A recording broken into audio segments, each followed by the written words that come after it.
Hello အားလုံးပဲမင်္ဂလာပါဒီနေ့ကဘေဂျင်းမှာရှိရဲ့ Forbidden City ကိုသွားလည်မယ်ပြီးလို့ရှိရင်ဒီမှာ Handful ဝတ်မှာဖြစ်ပါတယ်ဘေဂျင်းမှာ Handful ဝတ်မယ်ဆိုလို့ရှိရင်အရင်ဆုံးကိုကဆိုင်နေကိုရွှေတင်နေပေါ့နော်ရွှေတင်နေဆိုတာတချို့ TikTok မှာကြော်ညာနေရတယ်ရှိတယ်အရန်ဈေးများတာရှိရဲ့ပြီးရင် deposit အရန်အများကြီးတောင်းတဲ့ဆိုင်တွေရှိတယ်မိုချီကတော့တခါတည်းပဲဘာမှရော်ရခုတွေပိုင်းလည်းလုံမသွားဘူးခိုရောက်မှာပဲဆိုင်တွေကိုပတ်ကြည့်ပြီးတော့ကိုကြိုက်တဲ့ဆိုင်ကိုဝင်ပြီးတော့ရွှေ့တာပေါ့နော်ဆိုင်တွေကအရန်အများကြီးရှိတော့ကိုကဘယ်ဆိုင်ရွေးရမှမသိဒါမျိုးလည်းဖြစ်ကောင်းဖြစ်နိုင်တယ်ပေါ့ဆိုတော့ဒီဇိုင်းဝင်ဒီဇိုင်းထွက်ကိုကြည့်လူရှင်းမရှင်းကိုကြည့်ပြီးလို့ရှိရင်တို့မှာဒီနေ့ one day ပေါ့လေone day အတွက်ဝတ်စုံရဲ့စပင်း makeup ပြီးရင် photo shoot အပါအဝင်တယောက်ကိုဘလောက်ဆိုပြီးတော့သူတို့စီးမနှုံးသတ်မှတ်ထားတာရှိရပေါ့နော်ကိုကစီအဆင်ပြေတယ်ဆိုလို့ရှိရင်တခါတည်းဝင်ပြီးတော့makeup လူတခါတည်းဒါအကုန်လုံးလုပ်လိုက်တာကောင်းတယ်ပေါ့ဘာဖြစ်လို့လဲဆိုတော့ဆိုင်တွေကအရင်များတယ်ပြီးရင်မနက်စောစောသွားတာပို့ပြီးတော့စိတ်ချရပါတယ်ပြီးတော့နောက်တစ်ခုကလေသူတို့နိုင်ငံရဲ့တရုတ်မိတ်ကပ်ကအရှမ်းကိုအထူပိန်းလူပေးတာပေါ့နော်လူပေးတော့မျက်နှာသားကြီးပျက်စီးကောင်းပျက်စီးနိုင်တယ်ဆိုတော့ကိုကအရင်ဆုံးဟိုတယ်ကနေထွက်မလာခင်မှာအောက်ကနေ skin care နည်းနည်းရေးပြီးရင် sun cream များများရေးလူထားဖို့တော့လိုအပ်ပါတယ်ဝချီရဲ့ဝတ်စုံကတော့princess ဝတ်စုံလေးကိုရွေးထားတာပေါ့နော်သူတို့ဒါအပြိုတော်ရဲ့ princess dress လေးပါ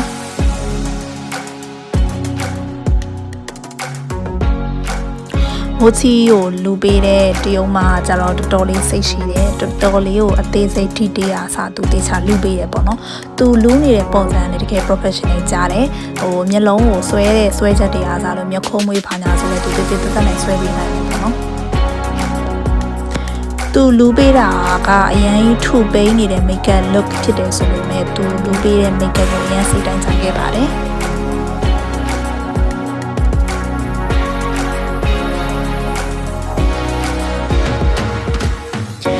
အခုဆိုရင်မူချီကမိတ်ကပ်လည်းပြီးပြီဝတ်စုံလည်းဝတ်ပြီးပြီစရုံးတွေလည်းအကုန်ပြီးသွားပြီဆိုတော့ဒါနည်းနည်းလိုအပ်တဲ့နေရာလေးကိုပဲအုံနေရပါ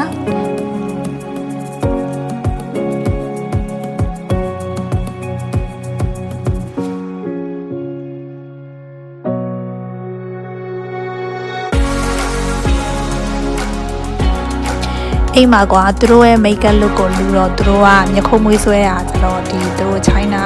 look အတိုင်းဆွဲတာနဲ့တူပါတယ်အိမ်မှာမိုချီရဲ့ original မျက်ခုံးမွေးသူတို့ကလုံးဝရှိတ်ချပလိုက်တာအိမ်မှာတော့ဝက်ပဲကျန်နေပေါ့နော်အဲ့ဒါကိုတရုံမှာတိတိကျကျဆွဲပေးထားတာပေါ့နော်အဲဒါကြောင့်မျက်ခုံးမွေးကနောက်ပိုင်းပြန်လာတဲ့အချိန်မှာတော့ဝက်ပဲကျန်နေပါတယ်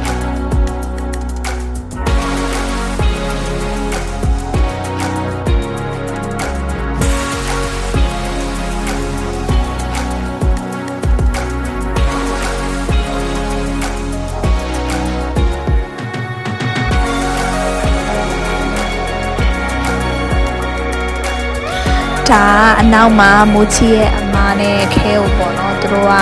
ကကင်းနဲ့ကွင်းလောက်တာအဲ့ဒီမှာသူတို့ dress တွေဝတ်ပြီးတော့အဲ့မှာခွေနေရတာပေါ့နော် makeup ကိုကြည့်ပြီးတော့ makeup ကလုံးဝ2ယောက်လုံး3ယောက်ပေါင်းပြီးမဲ6ပုံဖြစ်နေရပါအခုဆိုရင်3ယောက်လုံးက makeup လူပြီးပြီဆိုတော့ palace ကိုသွားပါတော့မယ်နန်းတော့ရှိရအောင်ဒါကတော့နန်းတော်အဝင်မှာ passport ပြရပါတယ် passport ပြလိုက်တာနဲ့ scan ဖတ်ပြီးရင်ကိုယ့်ရဲ့ data အချက်လက် ticket ကသူတို့ရဲ့ summer term ပေါ်ပါတယ်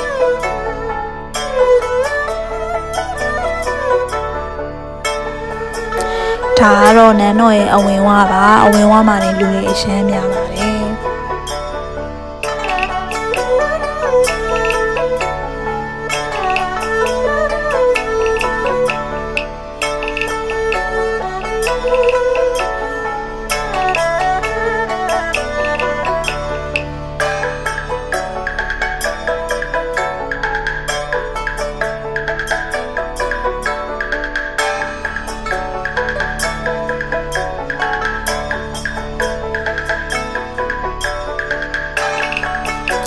ထုံးထားတဲ့စတုံးကအရှမ်းလေးတော့ခေါင်းတော်မလှုပ်ရဘူးပေါ့နော်ဒါကြီးကတော်တော်အချိန်ကြာတက်ရမှာဆိုတော့တော်တော်ထိန်းထားရပါတယ်ပြီးတော့လေကလည်းအရှမ်းတိုက်တော့အရင်ခက်ခဲတယ်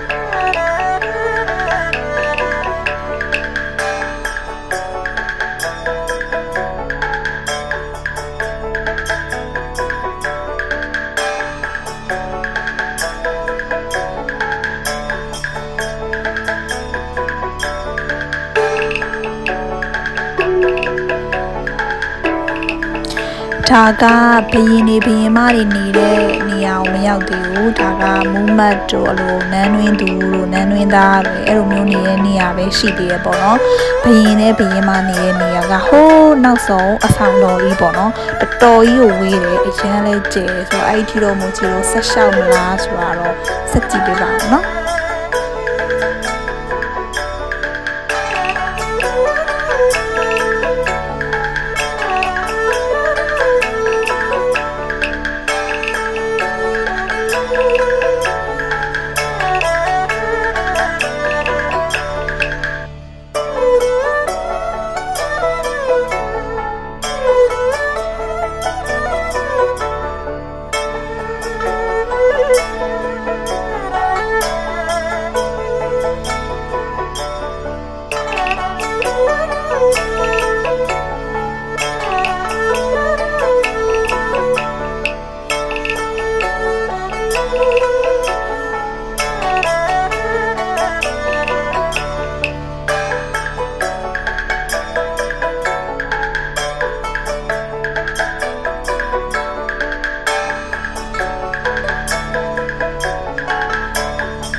ဒီဘေကျင်းနဲ့တော့အရာဆိုရင်ကိုနည်းနည်းပြပြရမယ်ဆိုရင်လွန်ခဲ့တဲ့နှစ်ပေါင်း600ကျော်လောက်ကတရုတ်ဘုရင်တစ်ပါးရှိခဲ့တယ်။ဒီဘုရင်ကသူ့ရဲ့အာဏာရပြီးတဲ့နောက်ပိုင်းမှာမြို့တော်ကိုနန်ကျင်းကနေဘေကျင်းကိုပြောင်းဆင်ခဲ့တယ်။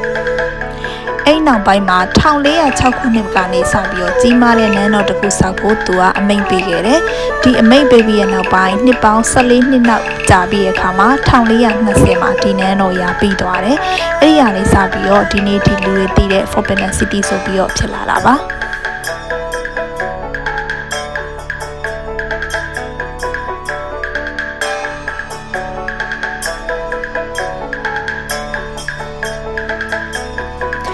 အရှင်တော့ကဒီနေရာလေးကိုဘရှင်မိဖုရားမင်းသားမင်းသမီးတွေနဲ့အရာရှိကြီးတွေပဲဝင်ခွင့်ရတဲ့နေရာဖြစ်သူတို့ကသတ်မှတ်ခဲ့ကြပါသေးတယ်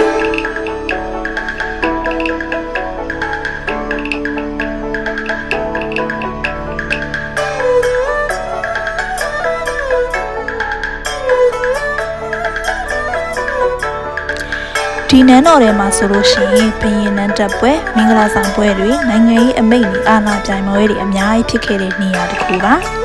နောက်ဆုံးတရုတ်ဘုရင်ကတော့ပို့ရင်ပါ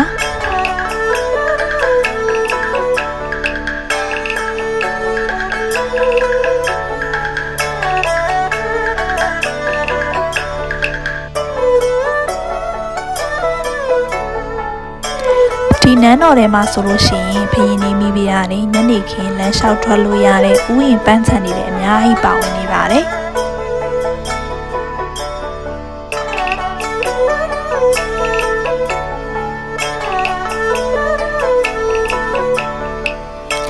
ဒီနန်းတော်တွေကိုလာရောက်လည်ပတ်တဲ့သူတော်တော်များများကဟန်ဖူးဝတ်ပြီးတော့လာရောက်လည်ပတ်တဲ့သူတွေအများကြီးပါခုဆိုရင်မိုစီတို့ကလေလဲအရန်တိုက်နေတော့နန်းတော်တွေကနေပြန်ထွက်ချင်နေပေါ့နော်။ဘာဖြစ်လဲဆိုတော့ထွက်ပေါက်တွေကအရန်များတယ်။လူတွေကလည်းအရန်များနေတော့နည်းနည်းတော့ဒုက္ခရောက်တယ်။လေအဓိကကျတော့ဒါလေအရန်တိုက်နေတဲ့ပြဿနာပေါ့နော်။စရုံးနေဒီ dress တွေဝတ်ထားတော့အရန်ပြတ်နေတယ်။ပြီးတော့ဒီစရုံးကြီးထိန်းထားရတော့လေစကြောတွေပါတက်နေရဆိုတော့ငါတို့အမြန်ပြန်ထွက်မရမယ်ဆိုပြီးတော့ကိုယ်ကထွက်ပေါက်ရှာနေကြတာဖြစ်ပါတယ်။ခုဆိုရင်မိုချီတို့ကထွက်ပေါက်တွေ့သွားပြီပေါ့နော်ထွက်ပေါက်တွေ့သွားတော့အပြင်ကိုပြန်ထွက်မယ်ပြီးလို့ရှိရင်အစားအသောက်တွေတော့စားပါမယ်ဘိုက်လေးရန်စားနေလို့ပါကဲဒါလေးကတော့ဘေဂျင်းက Forbidden City ကနန်းတော်ထဲမှာလဲခဲ့တဲ့ဗီဒီယိုအမှတ်တရလေးပါ See you next video